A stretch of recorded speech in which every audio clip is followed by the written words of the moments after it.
Hey guys, I'm Anna, and today I'm going to show you how to fix Pokémon Home Error Code 10015 and 2ALZTA0005. So first of all, from the Switch Home menu, hover over to Pokémon Home, and then press the plus button on your controller. It'll take you to this page, scroll down to Manage Software, and then select Delete Software. Tap on Delete, and then select OK. Once you're done with it, go to Nintendo eShop from the Switch Home menu.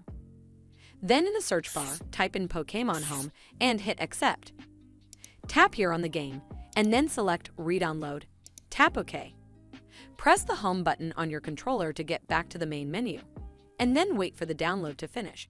Once the downloading has finished, check if the issue still persists.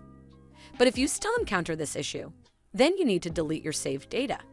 From the Switch Home menu, go to System Settings and then tap on Data Management. On the right side of the screen, scroll to Delete Saved Data and tap on it. Tap on the Pokémon game you want to delete and then click Delete Saved Data for.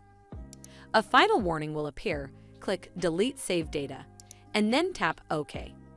Additionally, I'll recommend you to contact Pokémon customer support. Hopefully, this will fix the issue, and if it did, then make sure you give this video a super thanks by clicking on this heart icon to help support the channel. And don't forget to hit that subscribe button. We'll see you in the next one.